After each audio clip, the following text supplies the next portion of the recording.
أعوذ بالله من الشيطان الرجيم. بسم الله الرحمن الرحيم.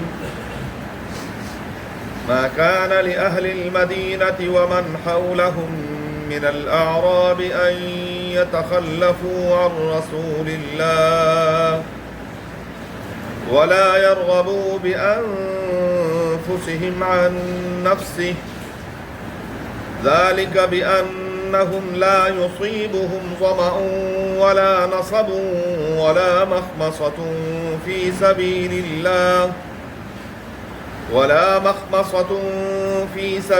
الله ولا يطؤون موطئا يغيظ الكفار ولا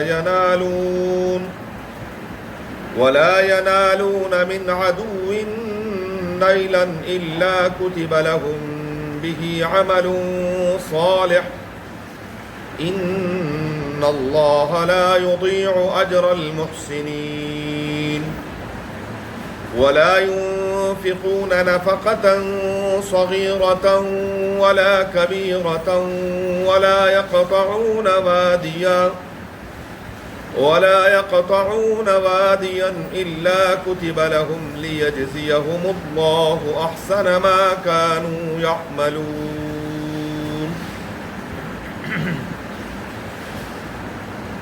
ما كان لأهل المدینہ، نہیں ہے لائق مدینے والوں کے،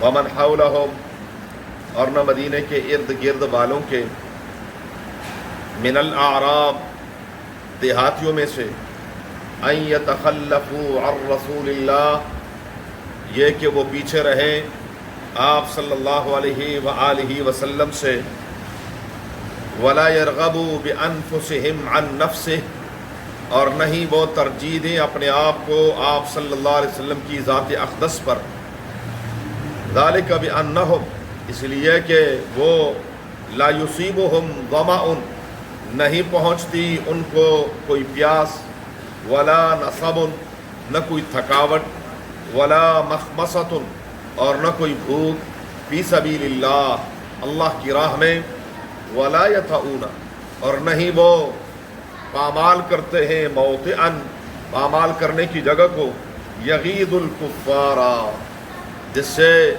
غصہ دلائیں کافروں کو، ولا ینالون من عدو نیلا، اور نہیں پہنچتی ان کو دشمن سے کوئی گزن، الا کتب لهم به عمل صالح، مگر ان کے لیے لکھ دی جاتی ہے اللہ تعالیٰ کے ہاں نیک عمل. ان اللہ لا یضیع اجر المحسنین، بے شک اللہ تعالیٰ نیکی کرنے والوں کے اجر کو ضائع نہیں فرماتے. ولا ينفقون نفقۃ، اور نہیں وہ کوئی خرچ کرتے ہیں، صغیرۃ، چھوٹی چیز، ولا کبیرۃ، اور نہ کوئی بڑی چیز، ولا یقطعون وادیا، اور نہیں وہ قطع کرتے کسی وادی کو، الا کتب لهم، مگر یہ کہ ان کے لیے لکھ دیا جاتا ہے، لیجزیہم اللہ، تاکہ اللہ ان کو بدلہ عطا فرمائے، احسن ما کانوا یعملون، بہترین وہ جو انہوں نے اعمال کیے ہیں. ما كان لأهل المدینة ومن حولهم من الاعراب ان يتخلفوا عن رسول اللہ، سورہ توبہ کی آیت نمبر 120 اور 121 ہے. گزشتہ کئی رکوع سے غزوہ تبوک کا سلسلہ چل رہا ہے، اور ان آیات کا تعلق بھی اسی غزوے سے متعلق ہے. پروردگار عالم فرماتے ہیں،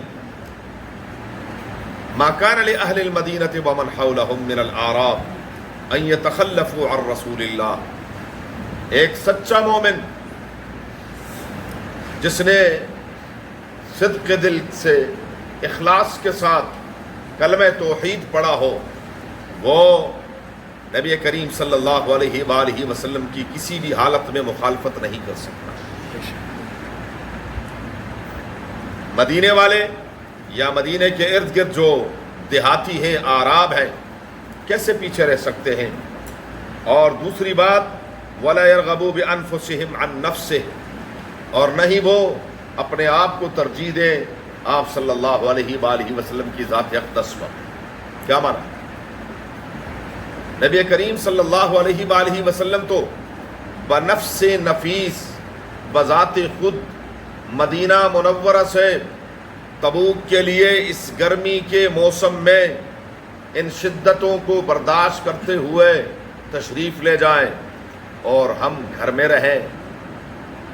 ایک صحابی ہے ابو حسیمہ رضی اللہ تعالی عنہ، وہ خود فرماتے ہیں میرا باغ تھا مدینہ منورہ میں، اور باغ بالکل پکنے کے قریب تھا، یعنی کچھ دانے پکے ہوئے کچھ کچے کھجور کے. اور پھر مدینہ منورہ ہو، اور کہہ رہا کہ میں نوجوان تھا، ابھی یعنی کچھ عرصہ ہوا تھا، شادی ہوئی تھی. ایک دن نبی کریم صلی اللہ علیہ وسلم تو نکل گئے، چلے گئے ہیں، یہ پیچھے ہیں اسی انتظار میں کہ جی باغ ہے، اس کی دیکھ بھال کرنی ہے، یہ وہ فلاں، اور پھر چلا جاؤں گا. یعنی یہ نہیں تھا کہ میں نے جانا ہی نہیں. کہہ رہے ایک دن میں باغ میں گیا، اہلیہ نے باقاعدہ پانی کا چھڑکاؤ کیا، سائے میں بڑی بہترین جگہ بنائی. کہہ رہے جب میں گیا میں نے وہاں وہ ماحول دیکھا، شدید گرمی کا موسم ہے، شدید گرمی کا موسم ہے. کھجور شدت کے موسم میں پکتی ہے، گرمی کی شدت ہو تو تب جا کے کھجور پکتی ہے. یہ جب مئی جون کی دھوپیں لگتی ہیں، جون جولائی کی، تو تب جا کے وہ پکنا شروع ہوتے ہیں. اور یہ جو اگست وغیرہ کا مہینہ ہے، اس میں پھر جا کر لوگ ان کی کٹائی کرتے ہیں، اور پھر تیاری میں ٹائم لگتا ہے تو تیاری بعد میں ہوتی ہے. بہرحال کہہ رہے جب میں نے وہ سایہ دیکھا، ٹھنڈا سایہ ماحول دیکھا، بڑا سہانا ماحول، اچانک میرے دل پہ ایک چوٹ لگی کہ ابو حسیمہ تو یہاں اس موسم میں، اس عالم میں، دونوں جہانوں کے سردار جن کی وجہ سے رب نے اس کائنات کو بنایا ہے، وہ گرمی میں اس عالم میں دور دراز کا سفر کر رہے ہیں. کہہ رہا سب کچھ، بیوی مجھے پکارتی رہی بیٹھ تو جاؤ، کیا ہو گیا؟ کہ لگے بس ختم، نہ بیٹھنا ہے، نہ بولنا ہے، نہ کھانا ہے، نہ پینا ہے. فوراً اپنی سواری لی، سواری پر سوار ہوا، دوڑتا گیا، سواری دوڑاتا رہا. ایک جگہ دونوں جہانوں کے سردار صلی اللہ علیہ وسلم نے اپنے صحابہ کے ساتھ پڑاؤ ڈالا تھا. فرماتے ہیں کہ بعد میں مجھے حضور صلی اللہ علیہ وسلم نے، صحابہ نے بتایا کہ جب دور سے میری سواری تیزی سے جا رہی تھی، دھول اٹھ رہی تھی، حضور صلی اللہ علیہ وسلم نے دور سے دیکھ کر فرمایا انشاءاللہ ابو حسیمہ ہی ہوگا یہ. واہ پروردگار، کیا محبت تھی. وَلَا يَرْغَبُوا بِأَنفُسِهِمْ عَنْ نَفْسِهِ، اپنے آپ کو رسول اللہ مبارک پر ترجیح دینا نہیں. لا يؤمن احدكم حتى اكون احب اليه من والده وولده والناس ومن نفسه اجمعین. کیوں؟ اس وقت تک کوئی مومن ہو نہیں سکتا جب تک رسول اللہ صلی اللہ علیہ وسلم کی ذات اقدس اپنے آپ سے، اپنے خاندان سے، بیوی بچوں سے سب سے زیادہ محبوب ہستی نہ ہو جائے. ایمان اس کے بغیر مکمل نہیں ہے. اس لیے فرمایا کہ وَلَا يَرْغَبُوا بِأَنفُسِهِمْ عَنْ نَفْسِ. ابو دجانہ رضی اللہ تعالیٰ عنہ کا مشہور واقعہ ہے، غزوہ احد میں وہ رسول اللہ صلی اللہ علیہ وآلہ وسلم ایک جگہ تشریف فرما ہے، اور صحابہ کرام تتر بتر ہو گئے ہیں، مشکل مرحلہ ہے. ابو دجانہ رضی اللہ تعالیٰ عنہ، رسول اللہ مبارک یوں تشریف فرمائے، ابو دجانہ نے اپنی کمر یوں کر دی.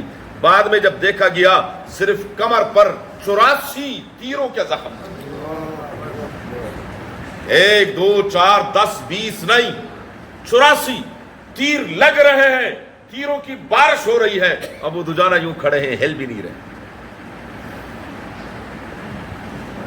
یہ کیا ہے؟ وَلَا يَرْغَبُوا بِأَنفُسِهِمْ عَنْ نَفْسِهِ. آپ صلی اللہ علیہ وسلم کی ذات اقدس پر اپنے آپ کو، آج ہم کہتے ہیں جی یہ بات ٹھیک ہے جی، سنت ہے نا، اس انداز سے اس سنت کو ہم ریجیکٹ کرتے ہیں جیسے کہ یہ کوئی بات ہی نہ ہو. اللہ تعالی ہمارے حال پر رحم فرمائے. دونوں جہانوں کے سردار صلی اللہ علیہ وسلم کی بات سامنے آ جائے حضور صلی اللہ علیہ وسلم کی سنت سامنے آ جائے، ساری کائنات ایک طرف ہو، حضور کی سنت ایک طرف ہو، اس پر عمل کرے۔ اللہ ہم سب کو نصیب فرمائے۔ وَلَا يَرْغَبُوا بِأَنفُسِهِمْ عَن نَفْسِهِ، کیوں؟ ذَلِكَ بِأَنَّهُمْ لَا يُصِيبُهُمْ، او اللہ کے راستے میں نکلنے والوں، اس راستے میں آپ کو جو تکلیفیں پہنچیں گی ان کا بدلہ کیا ہے؟ فرمایا ذَلِكَ بِأَنَّهُمْ لَا يُصِيبُهُمْ ظَمَأٌ، یہاں آپ کو پیاس لگے گی، نصب، تھکاوٹ ہوگی، مخمصۃ، بھوک لگے گی، ولا یطؤون موطئا یغیظ الکفار، جو بھی ہے یہ سب اللہ کا۔ اور یہ بھی عرض کر دوں فی سبیل اللہ، کیا فی سبیل اللہ؟ ہم نے فی سبیل اللہ کو کاٹتے کیونکہ ہم تو سمجھتے جنت بڑی چھوٹی ہو گئی ہے۔ نہیں، فی سبیل اللہ بڑا عام ہے، فی سبیل اللہ بہت عام ہے۔ فی سبیل اللہ کا اعلیٰ درجہ جہاد فی سبیل اللہ ہے، اعلیٰ درجہ، سب سے اعلیٰ ترین جہاد فی سبیل اللہ، اللہ کے راستے میں سر ہتھیلی میں رکھ کر، یہ اتنا آسان کام نہیں ہے جی، یہ سب سے اعلیٰ درجہ فی سبیل اللہ کا۔ دوسرا درجہ فی سبیل اللہ، اللہ کے راستے میں جو شخص گھر سے نکل کر یہ حج کے لیے جاتا ہے، یہ بھی کیا ہے؟ فی سبیل اللہ ہے۔ جو شخص گھر سے نکل کر سفر اختیار کرتا ہے اور یہ علم دین حاصل کرتا ہے، یہ طالب علم بھی کیا ہے؟ فی سبیل اللہ ہے۔ ایک شخص گھر سے نکل کر خالص اللہ کی رضا کے لیے دوسرے بھائیوں کو دین کی دعوت دینے کے لیے جا رہا ہے، یہ بھی کیا ہے؟ فی سبیل اللہ ہے۔ علماء نے لکھا ہے ایک شخص صحیح عقیدے کے ساتھ، صحیح عقیدے کے ساتھ، عقیدہ صحیح ہو، عمل سنت کے مطابق ہو، ریاکاری نہ ہو، ریاکاری نہ ہو، اور یہ شخص حلال روزی کمانے کے لیے گھر سے نکلتا ہے، اپنی دکان پہ جاتا ہے، اپنی فیکٹری میں جاتا ہے، ملازمت پر جاتا ہے، حلال کی کمائی کے لیے بھی فی سبیل اللہ۔ ہم نے فی سبیل اللہ مختصر کر دیا، کیا ہے؟ معذرت کے ساتھ جو صرف شروعات چلہ 4 مہینہ فی سبیل اللہ، اس کے علاوہ کوئی فی سبیل اللہ غلط ہے، 100% غلط ہے۔ یہ سب فی سبیل اللہ، یہ سارے اللہ کے راستے فی سبیل اللہ۔ فرمایا اس اللہ کے راستے میں، اور سب سے اعلیٰ درجہ جہاد فی سبیل اللہ، اس میں فرمایا آپ کو پیاس لگے، بھوک لگے، تھکاوٹ ہو جائے، راستے میں آپ کو کوئی بھی تکلیف پہنچتی ہے، آپ کو بلکہ روایت میں آتا ہے مجاہد جس گھوڑے کے اوپر سوار ہو کر جہاد کے لیے جاتا ہے، یہ گھوڑا جو اچھلتا ہے، کودتا ہے، یہ کھاتا ہے، پیتا ہے، یہ بھی قیامت کے دن تولا جائے گا۔ جی وَلَا يَطَؤُونَ مَوْطِئًا يَغِيظُ الْكُفَّارَ، یہ جو راستے آگے راستہ اختیار کرتا ہے، راستے پر چلتا ہے اور راستہ اختیار کرتا ہے جس کی وجہ سے کیا ہے؟ کافروں کو غصہ آتا ہے۔ یغیظ الکفار، کافر مرتے ہیں، وہ کہتے ہیں یہ، اور کافر کس چیز سے مرتا ہے؟ کافر خدا کی قسم میری اور آپ کی نماز سے نہیں مرتا، یہ جھوٹ ہے۔ جی ٹھنڈے دل دماغ کے ساتھ سوچیں، ٹھنڈے دل دماغ کے ساتھ تنہائی میں جا کر سوچیں، چھوڑ دیں اس مولوی کی بات کو، اللہ کو حاضر ناظر جان کر آپ روزہ رکھیں، کافر کو کوئی تکلیف ہے؟ آپ زکوٰۃ دیں، کافر کو کوئی تکلیف ہے؟ آپ اللہ اللہ اللہ اللہ اللہ اللہ کرتے رہیں، کافر کو تکلیف ہے؟ آپ ضربے لگاتے جائیں، لا الہ الا اللہ لا الہ الا اللہ، کافر کو تکلیف ہے؟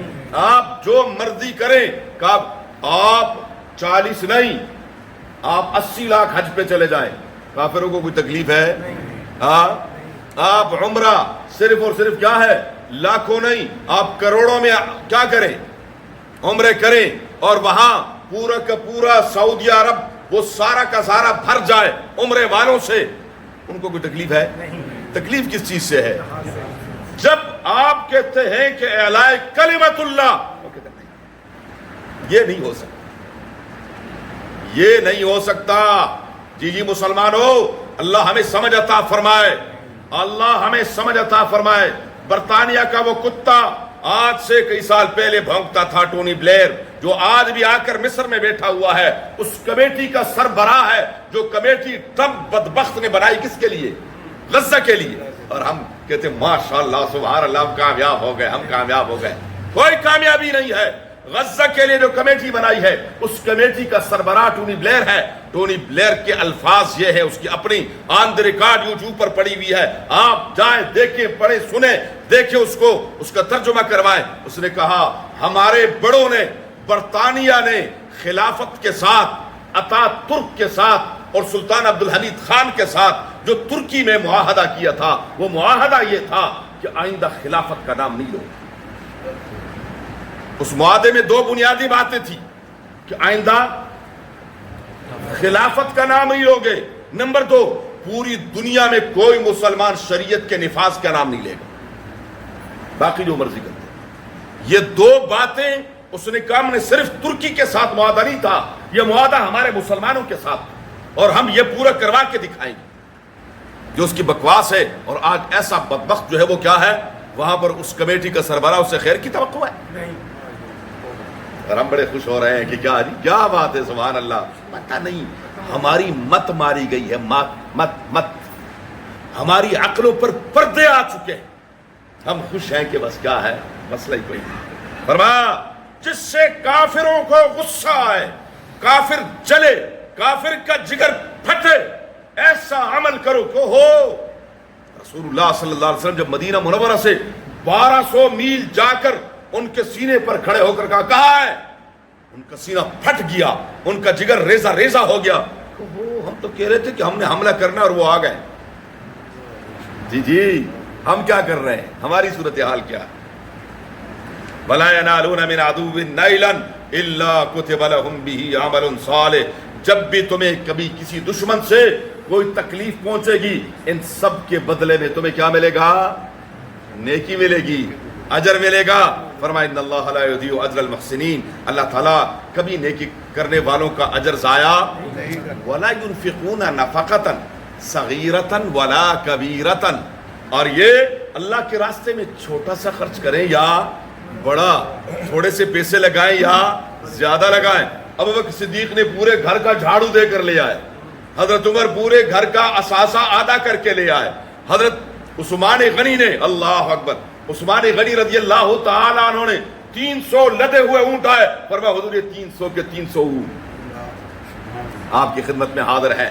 نبی کریم صلی اللہ علیہ وسلم کی خدمت میں جب انہوں نے سونے کی اشرفیاں رکھی، حضور نے یوں جھولی میں ڈالی اور یوں فرما رہے گئے، عثمان آج کے بعد آپ کوئی بھی عمل نہ کریں، آپ کو کوئی ضرورت نہیں۔ وَلَا يُنْفِقُونَ نَفَقَةً صَغِيرَةً، اور ایسے بھی تھے ساری رات یہودی کے باغ کو پانی لگایا اور صبح اس بدبخت نے ایک مٹھی کھجوریں دی، یوں لے کر آیا اور اس چندے میں برکت کے طور پر حضور نے فرمایا یہ اس پورے ڈھیر پر ڈال دو، اس میں برکت بڑی ہے، اس میں برکت بڑی ہے۔ جی بعض لوگوں کا ہوتا ہے تھوڑا اور اس میں برکت بڑی ہوتی ہے۔ مجھے یاد ہے اس مسجد کی تعمیر ہو رہی تھی، ایک ساتھی آئے، گندے کپڑے، اور تو اس وقت 1000 روپے سے پکڑے۔ میں نے کہا کیا؟ کہنے لگے میں نے شاید دیہاڑی کی تھی، میں نے کہا چلو یہ اللہ کے گھر کے لیے۔ بتائیں 1 کروڑ پتی نے اگر 1,00,000 روپے دے دیا تو کیا دیا؟ جس بندے نے اپنا کل اثاثہ صبح سے لے کر شام تک جو محنت مزدوری کی وہ اللہ کے راستے میں دے دیا، اس کا جو اللہ کے ہاں مقام ہے ان لاکھوں روپے کا وہ مقام نہیں۔ جی ذہن میں رکھیں، وَلَا يُنْفِقُونَ نَفَقَةً صَغِيرَةً وَلَا كَبِيرَةً وَلَا يَقْطَعُونَ وَادِيًا، اور آپ جو بھی وادی قطع کرتے ہیں، ایک وادی سے دوسری، ایک علاقے سے دوسرے علاقے میں جاتے ہیں، فرمایا اس کے ساتھ کیا ہے؟ إِلَّا كُتِبَ لَهُمْ، مگر اللہ تعالیٰ کے ہاں لکھ دیا جاتا ہے، ان کے لیے بدلہ لکھا جاتا ہے، اجر لکھا جاتا ہے۔ کوئی قدم ان کا، ایک قدم بھی ایسا نہیں ہوتا کہ جس سے یہ وہ قدم ان کا نعوذ باللہ ضائع جائے، نہیں، ضائع ہونے کا تو سوال ہی پیدا نہیں ہوتا۔ فرمایا لِيَجْزِيَهُمُ اللَّهُ أَحْسَنَ مَا كَانُوا يَعْمَلُونَ۔ اچھا، بندہ کبھی عمل حسن کرتا ہے یعنی اچھا اور بہت اچھا، دو کیٹیگری. بندہ جب عمل کرتا ہے تو بعض اوقات کیا ہوتا ہے؟ اچھا ہوتا ہے، اور بعض اوقات بہت اچھا ہوتا ہے. لیکن اللہ کی شان دیکھیں، وہ ایسا کریم رب ہے، وہ بندے کا اچھا عمل بھی ہو اس کا بھی بدلہ بہت اچھا دیتا.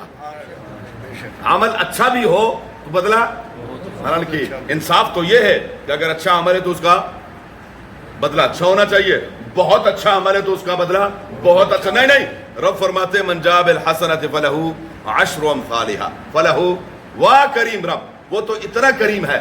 بندہ، ایک آدمی، آپ صرف نیکی کی نیت کر لیں، نیکی کی نیت کر لیں، نیکی ابھی کی نہیں ہے، اللہ فرماتے ہیں اس کے لکھ دو. کیا کرو؟ آپ نے برائی کی نیت کی ہے، ابھی برائی کچھ نہیں. جی برائی کی نیت کی ہے کہ میں نے باہر نکل کر یہ برائی کرنی ہے، پر برائی ابھی کی نہیں ہے، آپ کے عمل نامے میں کچھ نہیں ہے. یہ اس کا کرم ہے، یہ اس کا کرم ہے، اس کا فضل اور احسان ہے. لیجزیہم اللہ احسن ما کان وما کان المؤمنون لینفروا کافہ. آگے علم، اس کا مقام اللہ کے ہاں کیا ہے، علم حاصل کرنے کا، اس آیت کے ذیل میں اللہ تعالیٰ نے تفصیل فرمائی انشاءاللہ زندگی میں. اللہم صلی علی محمد وعلی آل محمد کما صلیت علی ابراہیم وعلی آل ابراہیم انک حمید مجید. اللہم بارک علی محمد وعلی آل محمد کما بارکت علی ابراہیم وعلی آل ابراہیم انک حمید مجید. اللہم ارحمنا بالقرآن العظیم، اللہم ارحمنا بالقرآن العظیم، اللہم ارحمنا بالقرآن العظیم واجعله لنا اماما ونورا وهدى ورحمة یا رب العالمین. اللہم ذکرنا منه ما نسینا وعلمنا منه ما جہلنا وارزقنا تلاوته آناء الليل واطراف النهار واجعله لنا حجة یا رب العالمین. اللهم نور قلوبنا بالقرآن وزين أخلاقنا بالقرآن ونجنا من النار بالقرآن وادخلنا الجنة بالقرآن. اللهم يا مقلب القلوب، اللهم يا مصرف القلوب، ثبت قلوبنا على دينك وطاعتك. اللهم أرنا الحق حقا وارزقنا اتباعه وأرنا الباطل باطلا وارزقنا اجتنابه. اللهم حصل مرادنا ويسر أمورنا، اللهم حصل مرادنا ويسر أمورنا، اللهم حصل مرادنا ويسر أمورنا بجاه حبيبك المصطفى ونبيك المرتضى صلى الله عليه وآله وأصحابه أجمعين برحمتك يا أرحم الراحمين. جزاكم الله في الدارين.